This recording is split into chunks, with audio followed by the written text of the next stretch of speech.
So I was supposed to take on from here. And so Sebastian did an introduction to machine reading. And as we saw, especially from the demo about Christian's bio, we are not really there yet. We have systems that do quite well pattern recognition, but we are not there yet in terms of AI.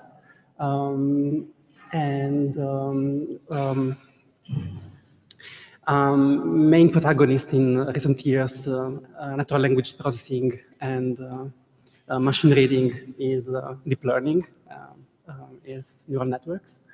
And they're great in many ways because you can train neural models end to end, and they can, and they can learn to do representational learning. They can learn to encode the input data in the best possible way to reach the downstream to accomplish the downstream tasks. So you can skip the whole part of feature engineering that used to be a main component of natural language processing pipelines. Neural networks so can do representational learning, can handle noisy, ambiguous, and multimodal data. And they can reach state-of-the-art performance in a number of machine reading tasks, such as extractive question answering, or even some other complex natural language processing tasks, like understanding where one sentence entails another. That's another field where neural networks achieve nearly human performance. However, they also have a number of issues. For instance, if they're exposed for the very first time to something that's very different from the training data, they're not really likely to generalize correctly, unlike humans. They're not really good at zero-shot learning or one-shot learning. They usually require huge amounts of data to learn accurate models. Like, for instance, Sebastian described Squad that's made from hundreds of thousands of extractive QA examples. And then after you train a model, you cannot really understand what's going on inside. And you cannot really provide an explanation for a given prediction. So they're really nice in many ways, but they also have a number of limitations.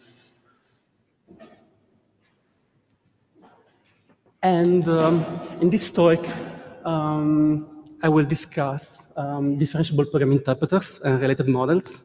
Basically, one way of overcoming such limitations and allowing neural nets to generalize better from fewer examples and possibly provide better explanations for their predictions is to differentiate within the model the computation, the algorithm, from the data. And that's one way of doing this is by allowing neural networks to have to read and write from an external memory. And I will describe neural Turing machines, which is the first model doing this in the literature.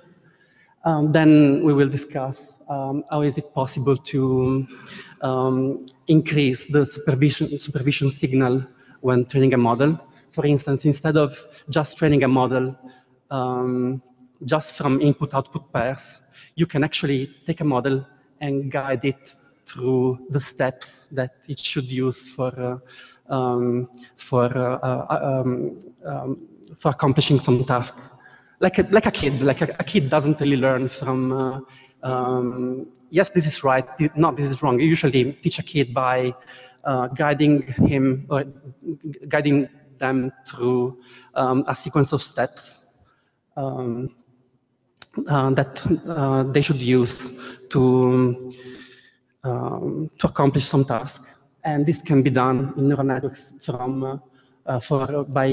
by learning from program traces. This is kind of analogous. Another way of increasing the supervision signal is to give to the neural network part of the solution and just ask the neural network to learn the remaining part.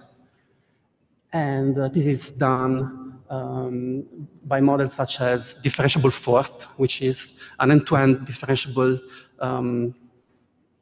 programming language where when you can backpropagate through the whole program and learn the missing parts of the program, while the other pieces remain fixed. And then I will discuss a way of, so Fort follows an procedural paradigm, and I will also discuss how to combine logic programming and neural networks by means of neural term provers, which is a model proposed last year at NIPS by Tim Burktaschel and Sebastian. So one thing I would like to talk about is models so one way of improving the generalization properties of neural networks is by differentiating from computation, so the algorithm, the procedure followed by the neural network, and the memory and the data on which the neural network operates on. And in this case, you can see a neural network, you can see a model as some sort of computer where the neural network is the CPU and the memory is encoded by usually some real valued metrics that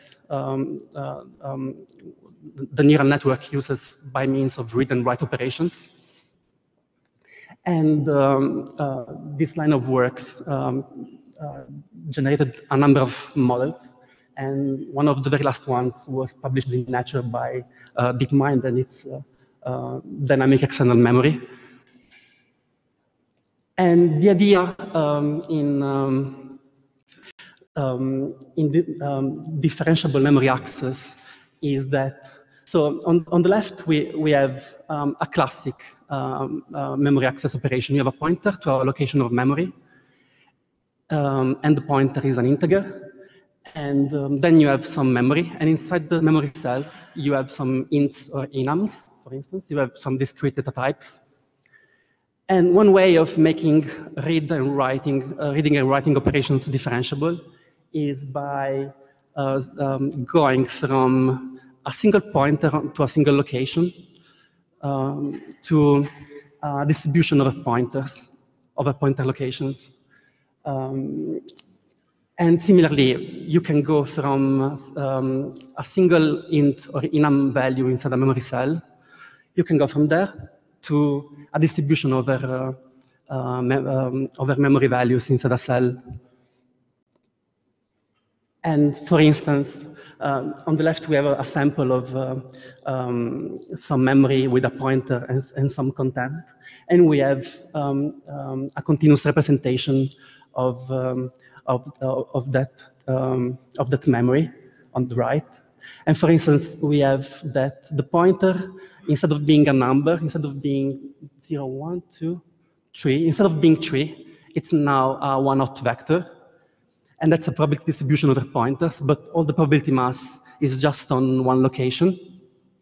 And similarly, the memory is not now, it's different. Now the memory is a matrix. And it's also a distribution over values. But we can see the whole probability mass is just on one of the values instead of on several values. And this is to show you that the discrete representation of memory is a special case of the continuous representation of memory. So the continuous representation of memory, in a way, subsumes, is more general than the discrete representation. So you don't really lose anything in terms of generality by making differentiable model of memory. And you can read from this continuous representation of memory. And reading, so M, this guy here, is the memory matrix. And one way of reading from this memory is by computing a linear combination of all memory, all rows in the matrix. And the rows are weighted by the pointer that contains the locations from which you want to read. So this is a distribution of the pointers. And you can retrieve the content at location 0, 1, 2, 3. You can retrieve the location, the memory at the location 3 by computing linear combinations of all the rows in the matrix.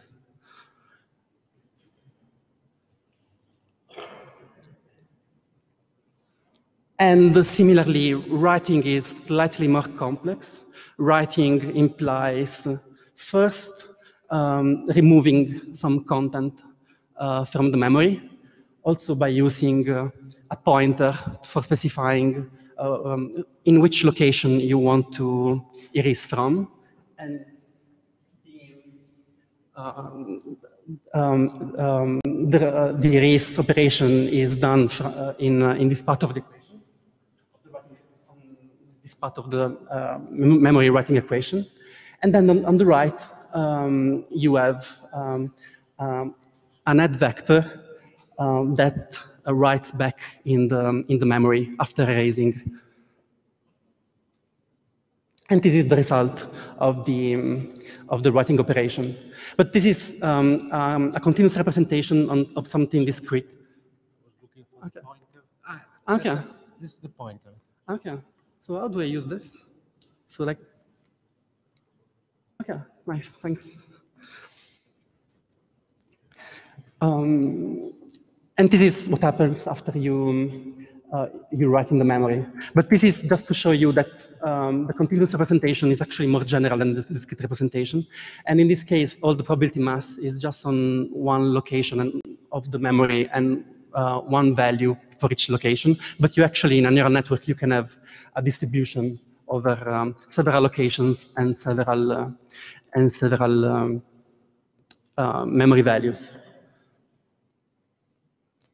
So summarizing, you can have a continuous representation of memory, and you can read by computing a linear combinations of all the rows in the memory matrix. And in this way, you can read from a specific location from the memory matrix. And the location is specified in W. And then you can also write inside the memory by first erasing some of the rows in the matrix. And the rows are specified again by W, which is an attention over all the rows in the matrix, in the memory matrix. And then you can add some values in those rows that you removed beforehand. And those operations are continuous matrix algebra operations. So you can compute the gradient of those operations with respect to the model parameters and learn the parameters of your model by using stochastic gradient descent and backpropagation. So you can learn to use memory by using backpropagation and standard neural network tools and frameworks like TensorFlow, PyTorch. And neural Turing machines are one of the first models using a differentiable model of memory. In neural Turing machines, you have a controller, which is, again, a neural network. And the controller interacts with the memory by using read heads and write heads. So the controller specifies allocation over the memory, which is a distribution over all the rows in the memory matrix. And then, given this location, the controller can either read what's at that location in the matrix, or it can also write new content in this location inside the matrix. And again, writing and reading are differentiable. The controller is a neural network, so it's differentiable. So the whole thing is end-to-end differentiable, and the whole model can be trained using backpropagation. And this is quite important because if you had some non-differentiable steps inside this model, you couldn't really train it end-to-end using backprop. So putting together differentiable components is one of the main design decisions in this kind of models. So it's important that every component in the model is end-to-end differentiable. One problem is finding at which locations to operate. So the controller needs to know at which location the important data is. And the controller in neural Turing machines uses two ways of addressing content in the memory. It uses a content-based lookup and a location-based lookup. And the content-based lookup, it seems convoluted, but indeed it's quite simple. Basically, W is a distribution over matrix rows, so over locations in the memory. And in this case, this attention distribution over matrix rows is computed by using a similarity measure. So in this case, the controller has a vector k and uses this vector k for finding the most similar content inside the matrix. And then the more similar the content inside the matrix at a given location, the higher the attention at that location. So in this way, if the controller is looking for some content k, and this content k is present in some location in the matrix, this location is going to receive a very high probability distribution. And the location and the locations in the memory matrix that have content that does not look like this vector k will receive a very small amount of attention. And but in memory, you don't just look up by content, you also look up by address. And this is quite important because by using addressing by locations, you can build many primitives. For instance, if you have a memory matrix and you have a way of moving a pointer over the locations in this matrix, over the rows in this matrix. By using this primitive, you can build more primitives. For instance, you can build stacks or queues. By you can, for instance, you can represent a stack using a matrix by having a vector representing the top of the stack, and then by creating operations that write in the stack and move the pointer up, or remove data from the stack and move the pointer down. So you can, by using addressing by location, you can build more primitives, and this is going to be very useful later. And in this case, in addressing by location, a neural Turing machine has a differentiable operation that moves the attention over matrix locations either towards the left or towards the right. So it moves the attention. We have an example here. It moves the attention either on top or towards the bottom. And this is kind of similar. This is also why this model is called neural Turing machine, because this looks like the way Turing machines move the head on the tape towards left or right. And this behavior is controlled by the controller. So it's very, very analogous to a Turing machine in a way. But the whole process is differentiable. And unlike content-based addressing by location does not look at the content of the matrix at all. So we have one operation that looks at the content of the matrix, and given some content, tries to find where in the memory matrix this content is present.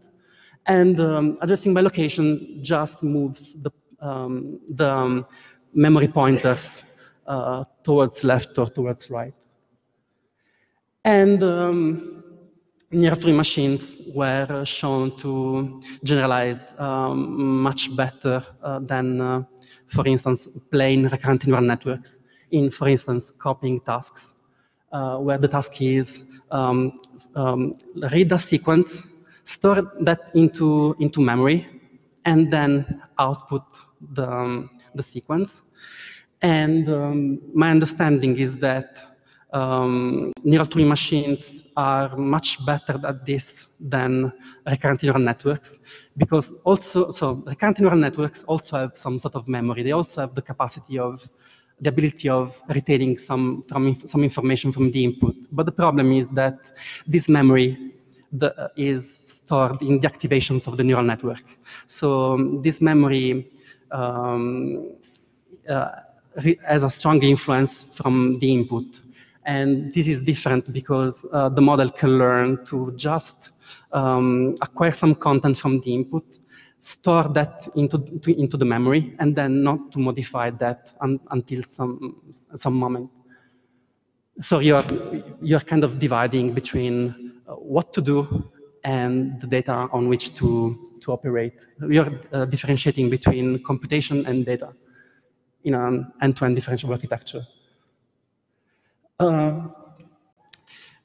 Another model that relies on memory is neural programmer interpreters. This model is very interesting, I think, because it doesn't learn just from input-output pairs, but actually it can learn from program traces. So you can provide a sequence of steps to the training procedure, and the training teaches the neural net to follow this sequence of steps for reaching a goal. And in this way, the model, by having a stronger training signal, is able to generalize better to longer inputs. It learns to store subprograms into memory and to retrieve them when they are useful. You can learn from less examples. So if you are in a smaller data regime, you can still learn an accurate model. You don't really need millions of examples or hundreds of thousands of examples. And the model is interpretable because the model at each step outputs an action, an operator, and you can look at what the model is doing by looking at the sequence of steps that the model is following. And this is unlike to, for instance, recurrent neural networks. If you can learn a sequence-to-sequence model to, for instance, sort a sequence, but when you input a sequence and then get something out of the model, what happened inside the model is some kind of black box. You cannot really follow the sequence of steps that the model followed for reaching the goal. In this case, you can follow what the model is doing by checking which steps the model is following. So it's more interpretable compared to plain sequence-to-sequence models. And it learns, a neural programmer interpreter learns from program traces. So it gets a sequence of environment observations, program indices, which is actions, types of actions, and the program arguments, which is, for instance, a program index could be move, and the program argument could be left. And the outputs are the next program index, so the next operation done by the model, and the arguments of that operation. And then a bit that says whether the model should stop the current program and go back to the previous program in the stack. And and it's interesting because if you teach the model to sort, you can just, you should provide some traces of, for instance, bubble sort. Or if you teach the model to add numbers, you should provide some traces of the addition operation by using an external, for instance, a sketchbook. But then when you use the model at test time, you just need to specify which operation to call, for instance, sort or add or rotate, and then the model will figure out all the next steps in the trace by itself, and will give you the sequence of steps that it followed for reaching the goal. And for instance, here we have a neural programming interpreter that learns to operate a scratchpad for adding two numbers. And we have the generated commands, the commands generated by the network at test time. And you can look at those commands for instance, if you're doing error analysis, if you're debugging the model, you can look at the commands that the model generates for checking whether it's making mistakes or it's not following a sequence of operations that makes sense. For instance, here the NPI learned to sort sequences. And on the right, you can see, on the left, you can see that it's learning bubble sort, basically. And on the right, you can see the sequence of steps that the model is following for sorting the list. And since the model is end-to-end differentiable, you can also attach some other end-to-end differentiable models to this. For instance, you can attach, you can combine a neural programmer interpreter with some vision component, and then train the model end-to-end to, for instance, find the best sequence of operations needed for rotating a car rendering such that the front of the car points towards you. And you can do this by combining a vision component and a neural programmer interpreter. Because if you use, for instance, a deep convolutional neural network for the vision component, and you combine, which is end-to-end differentiable, and you combine it with an MPI, which is also end-to-end differentiable, you can train those two components also end-to-end, because the whole resulting model will still be end-to-end differentiable and can be trained via backpropagation. Another way of injecting more bias into the models, more inductive bias, is to specify parts of the solution. For instance, we saw that we can sort lists, but what if we need to sort images or tensors or whatever? You may want to learn a custom comparison operator. But you don't really know, you want a comparison operator, a meaningful comparison operator between, for instance, images, but you don't really know how to implement that. But on the other hand, you can implement sorting. So you have part of the solution. You know how to do sorting, but you don't know how to compare images or tensor or text or other modalities. So a way of doing this is by using differentiable Fort. So Fort is a super old programming language that and the Fort abstract machine is based on a few primitives. Is based on a program counter, a memory heap, and a couple of stacks. And we saw that we can represent a memory heap and a stack in an end-to-end differentiable way. This means that a Fort program is a sequence of operations which can be implemented in an end-to-end differentiable way. And this means that you can backpropagate through a Fort program that does sorting, and then you can learn how to sort. Sorry.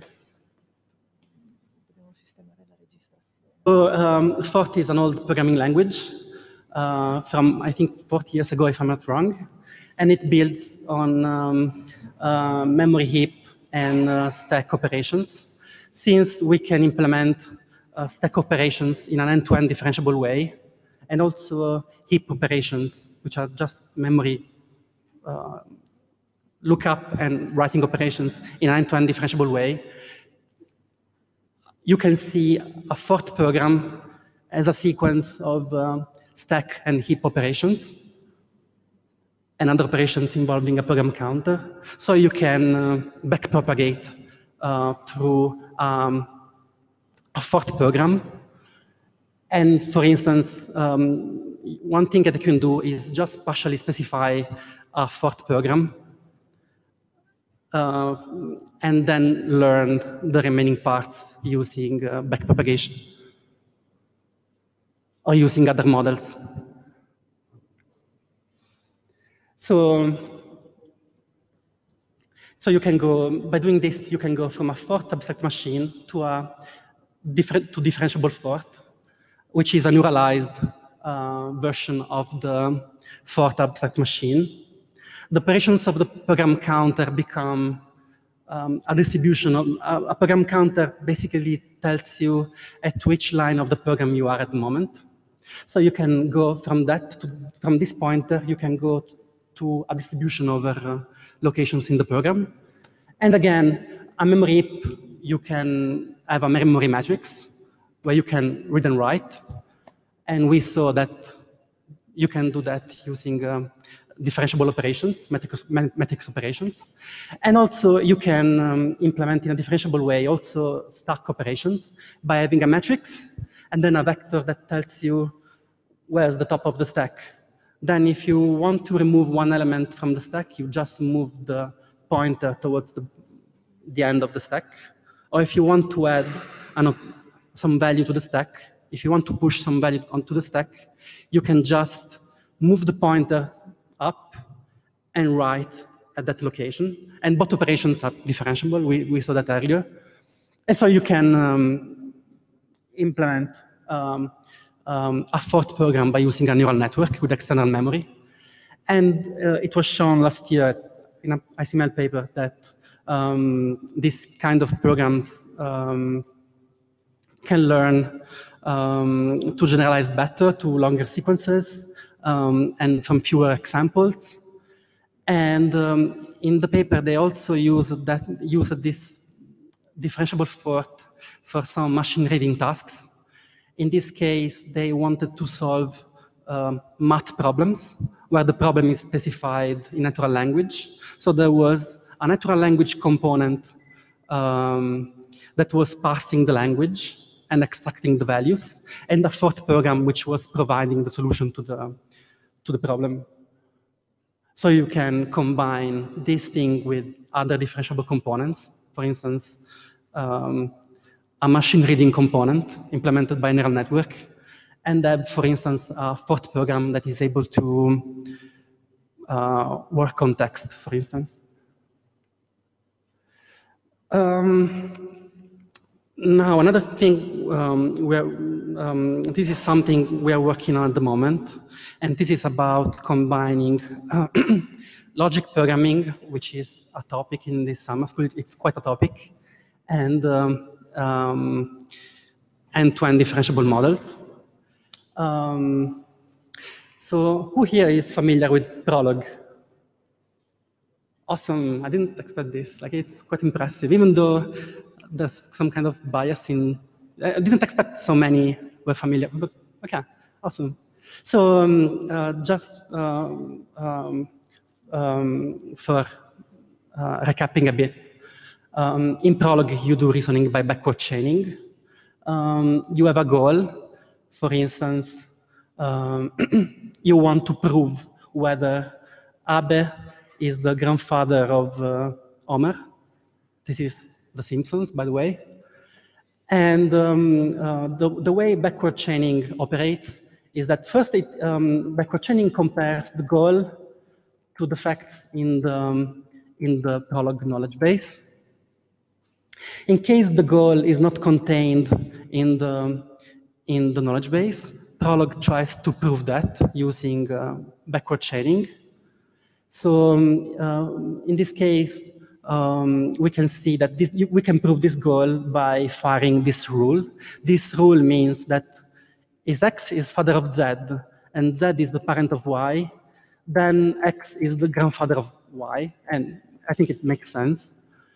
And the way Prolog operates for proving this goal is by translating the goal into sub-goals and then trying to recursively prove the sub-goals instead of the original goal. And it goes on and on recursively. And the way Prolog compares things is by means of unification. Unification is just an operation needed to check whether two logical atoms can represent the same knowledge, the same fact. For instance, here Prolog is trying to unify grandfather of and father of, Abbe with Abbe and Bart with Homer, and we can see that it's successfully unifying Abbe and Abbe because it's the same thing, it's the same symbol, so it represents the same knowledge. But grandfather of and father of are different symbols, so the unification here fails, and also fails here because Bart and Homer are different symbols. So in this way, Prolog is able to check whether a goal is contained in the knowledge base by just trying to unificate with all the facts in the knowledge base. And then Prolog tries to unify the goal with the head of this rule, and succeeds at that, because grandfather of and grandfather of are the same symbol, and x and y are variables. So Prolog just understands that the predicate is the same, the relation type is the same. Then it's enough to replace x with Abbe and y with Bart, and then the unification works out, and then it can go on by trying to prove the sub-goals in this rule. But one issue is this: assume you were able to prove grandfather of Abbe Bart, but let's assume that the query is something slightly different. Let's assume that the query is not grandfather of, but it's grandpa of Abbe Bart. And we can see that grandpa of and grandfather of are the same thing semantically, but Prolog doesn't know that. And so in this case, the unification will fail, even though according to this knowledge base, we can see that we should be able to prove in theory this goal over here. But the problem is that Prolog just compares symbols, so it's not able to understand that grandpa of and grandfather of are the same thing, because in language, that's how it works. And one way we can overcome this limitation is by replacing every symbol in the knowledge base using a vector, like an embedding, like a word embedding. But in this case, it's a symbol embedding. And then when trying to prove this goal, if the embedding vector of grandfather of is close to the embedding vector of grandpa of, we are able to prove this goal. So by relaxing unification to differentiable operator, continuous differentiable operator, we are able to augment, in a way, the expressiveness of Prolog, and be able to deal, for instance, with ambiguity and noise that you have in natural language. And in this case, this is from a paper appeared at NIPS last year. In this paper, they compare symbols by using it's called a radial basis function kernel, which is this formula here, that depends on the Euclidean distance of two symbols, and of two vectors. And we can see that if the vector of grandpa of and if the vector of grandfather of are similar, are close by in the Euclidean space, the unification score will be high, otherwise it will be low. And in this way, we can capture semantic similarity between symbols in a Prolog knowledge base, something that we were not able to do before. So we have a goal, and we can use the Prolog backward chaining algorithm together with this new continuous relaxation of the unification operator for constructing a neural network that takes into account all possible proofs for a statement, and then it aggregates them together in a single score. And in this way, we can basically implement a neural query answering system on top of this differentiable implementation of Prolog. So in this case, this is the goal, grandpa of Bart. And in this case, the neural network, and this is a sample knowledge base containing 2 facts and 1 rule, the grandfather of rule that we saw before. And the neural network will first try to check whether grandpa of Bart is contained among the facts in the knowledge base.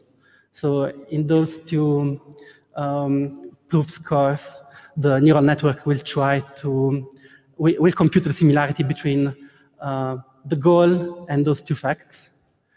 And in this branch over here, the Prolog, the Turing proving engine will compute the similarity between the goal and the head of this rule. The similarity is captured in this computational graph over here. And then the engine will try to recursively prove the subgoals, so the 2 atoms inside the body of the rule. And by using 2 comparisons operations. And all these comparisons are done by a single neural network. And that's one problem. If we and this is also interesting because you can learn symbolic rules from this. Because here are rules, you can see a rule as a sequence of predicates and variables, symbols and variables. But you can also see a rule as a sequence of vectors and variables. And one thing you can do is, instead of fixing those vectors, theta, that compose the rule, you can ask the neural network to learn those vectors. And then you can check whether those vectors used by the rule are similar to other embeddings in the knowledge base. And in this way, you are able to also learn symbolic rules in an end-to-end differentiable, using backpropagation in an end-to-end differentiable fashion. And this works if the knowledge base is small, if you have like a few tens of facts and a handful of rules. But if you have a real-world knowledge base, like the Google Knowledge Graph or Freebase or Wikipedia or Yago or something big, something useful, this is not going to work because you get an exponential blow up in the size of the neural network, because the neural network will try to compare the goal with all the facts and all the rules, and then do the same for all the subgoals and so on. And the neural network will be performing billions of comparisons, and this is not going to scale even for knowledge bases of a reasonable size. One thing we just came up with for solving this problem is the following. And basically, during the backward chaining operations, we just consider the proof trees that make more sense. We just consider a small subset of subtrees that are going to return a higher score. For instance, if the goal is grandpa of Abe Bart, we are not going to compare this goal with, for instance, married with Barack Obama and Michelle Obama, because it's something that's totally different and are related to the problem. And we can see that some are related to the problem because, for instance, Abe Simpson is far in the embedding space from Barack Obama, possibly. And Grandpa is possibly also far in the embedding space from Meredith, because semantically they are very different. So one thing that we do is looking at the distances in the embedding space and just materializing the proofs that make more sense. And in this way, we're able to do end-to-end differentiable reasoning on even quite large knowledge bases like Freebase or WordNet, which contains hundreds of thousands or millions of facts. Another problem is that finding whether Grandpa and Meredith are close by in the embedding space, like finding all the neighbors of the goal in the embedding space is difficult because the complexity is almost the same as doing all the comparisons by brute force. And one thing we do is using approximate nearest neighbor search instead. And in this way, we're able to decrease the computational complexity of the search process by a lot, and we are able to reason over much larger knowledge bases. And as I said, this model is end-to-end differentiable. And one problem is that you need to have your knowledge base in Prolog. And for many people I talked with, this is very unlikely and far-fetched because it's hard and expensive to transform your knowledge, your domain knowledge, which is often implicit, into Prolog. It's super hard, for me at least. And but as we saw, this Turing prover doesn't really use the original knowledge base. It just uses the embeddings of the facts and of the predicates in the rules. So we can say we don't really need something like this. And one thing that we're working on at the moment is generating the knowledge base, the embeddings of the knowledge base from text by just concatenating a machine reading component to the Turing prover. And this way you're able to first take the text, turn that into knowledge base embeddings, and then reason over this knowledge base in an end-to-end differentiable fashion. And you can train those components jointly using backpropagation. And this is from a paper which just got accepted in a venue. It's something we are working on in this very moment, in those days. Okay, one thing I want to mention is that in this part of this talk, we focused a lot on differentiable models. So the assumption was that everything needed to be end-to-end differentiable because you need to train that using backpropagation, using stochastic gradient descent. But it's not always the case. You may also have some piece in your model that's not end-to-end, that's not differentiable. For instance, your model might be calling some information retrieval engine that's not differentiable. Your model might be doing some discrete operation instead of just continuous operations.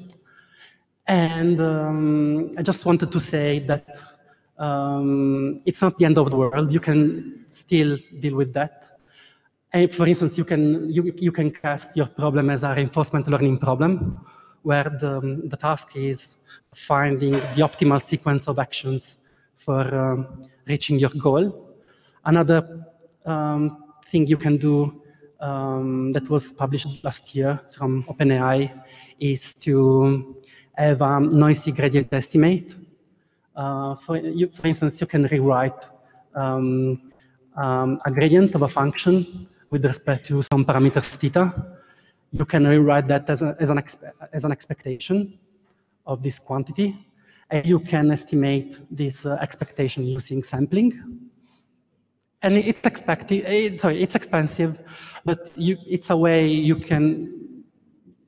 It's something you can do for obtaining a gradient estimate. The only issue is that it's going to be noisy, but if you're okay with that, then it's fine. Another thing you can try out is Bayesian optimization, which is especially nice because in Bayesian optimization, if you need to find your parameters theta, you can, in Bayesian optimization, you have some explicit way for trading off between exploration and exploitation. So for instance, you can choose to try out as many possible values of theta, like many very different values of theta. You can either explore the space of parameters in every direction possible, or another thing you can do is just finding a promising region of the parameter space and just focus on that. And Bayesian optimization models allow you to explicitly trade off between exploration of the space and exploitation of promising regions of the parameter space. Or also you can also use the other gradient-free optimization methods for minimizing your loss. The only problem is that the optimization procedure is going to be, probably tricky to implement and more expensive because the gradients give you a steepest descent direction or an estimate of that. And if you don't have that information, it might be much harder to find a minimum for your loss function. Okay, so this is the conclusion. We saw that neural networks are very useful for doing pattern recognition, but we are not really there yet in terms of AI. They have a hard time generalizing from small datasets because they might not have the right inductive bias. So they might find the wrong solution to the problem. And it's hard to incorporate some background knowledge into neural networks. And a few things we can do for trying to overcome this limitation of neural network. One thing is using an external memory for differentiating computation from data. So the algorithm from the data on which the algorithm operates on. That's one way of improving the generalization properties of neural networks. Another way is using multiple supervision signals. For instance, by guiding the learning of a neural network step by step, that's learning from program traces, or by giving to the neural network a part of the solution and asking the neural network to figure out the remaining part of the problem. And that's learning from partial programs with differentiable thought, for instance. And that we saw that you can merge together representation learning and deep learning possibly with logic representations. So you can encode some declarative background knowledge into your model, for instance, in Prolog. And possibly there's a lot of other things that we can do for getting to better machine learning models, but that's an open problem. Okay, are there any questions? Okay.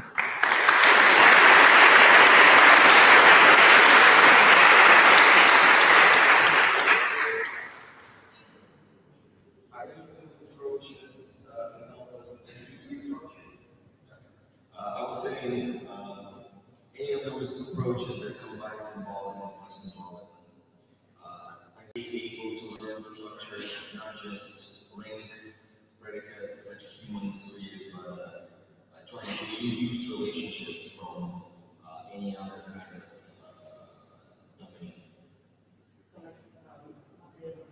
domain. So as we saw in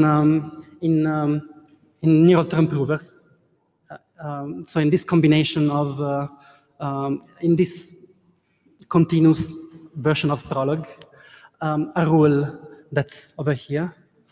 A rule is made by predicates and variables, but predicates are just vectors. So you can say, instead of fixing those vectors, you can say to the model, learn those vectors from data. And so you can replace the predicates with parameters, model parameters. And then the model is going to, this model is going to learn the best parameters that explain your data. And afterwards, you can check, for instance, the θ1 vector, the θ2 vector, and θ3 vector, and find out that they look like grandfather of, father of, and parent of in the embedding space. And by decoding those parameters, you can actually learn a rule that it can be used both to interpret the model and to provide explanation for a given prediction. Because then you can provide a proof for a statement, for a goal, and you can use that as an explanation. You can say, look, Abe is the grandpa of Bart because Abe is the father of Zed, where Zed is Omer, and Omer is the parent of Y, which is Bart. So, and that works as some kind of explanation that you can provide to the user for convincing them that your prediction makes sense, and to ask them whether it's a valid explanation or not. You can also use that as a supervision signal. If you have some experts, you can ask them either to check the learned rules and check whether they make sense, and use that as a supervision signal. Or you can also use explanations. You can ask the user, look, does this explanation make sense? That the user is going to say yes, no, maybe. And you can use that as an additional supervision signal for better, like for improving your model, essentially. What? Okay, okay. Anyone else? Okay, cool. We have a limitation about the arity of the rules. Yeah. I mean, you can have just binary predicates on the rules, or you can have predicates with several arities, I don't know, or three variables or more. No, you can use any arity. In this case, it's binary.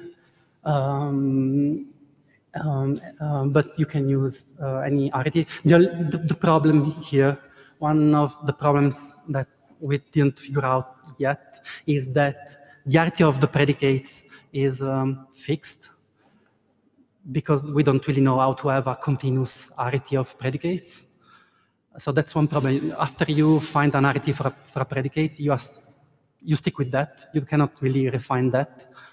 And also the shape of the rules is fixed. In this case, the order of the variables and the number of atoms in the body is fixed. And it's specified. Yes, it's specified by the user, and then it's fixed. The model cannot improve that, cannot change that. That's one problem. Another thing you can do is just try out, like with rules with just 2 atoms in the body, you can actually represent any rule by just using a combination of rules with 2 atoms in the body. So it's not that bad. Is it clear what I mean? Like you can express a much more complex rule with many more atoms in the body by just using rules with 2 atoms in the body. So there's no loss of generality. But then you need to deal with that, basically. You need to learn, like, you need to figure out how to combine together those those rules. So that's one issue possibly.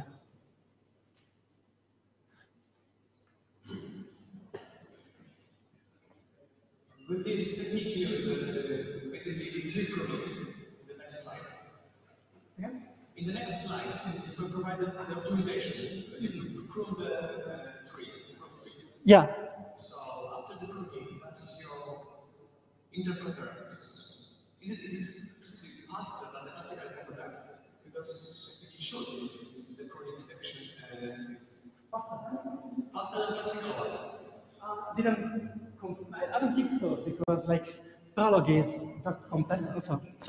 Prolog is just comparing symbols, and I think it's much cheaper to compare symbols than comparing, for instance, 100-dimensional vectors. So I don't really think so. I don't think it's going to be faster anytime soon than say YAP or Prolog.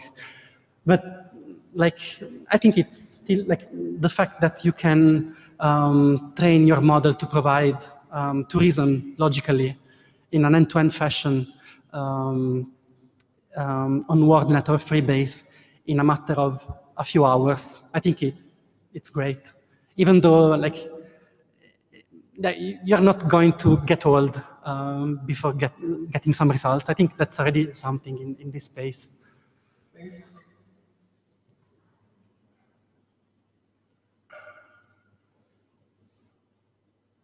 Other questions?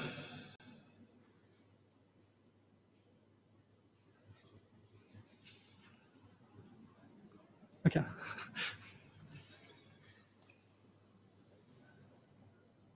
Okay, I think that we can go down. Thanks.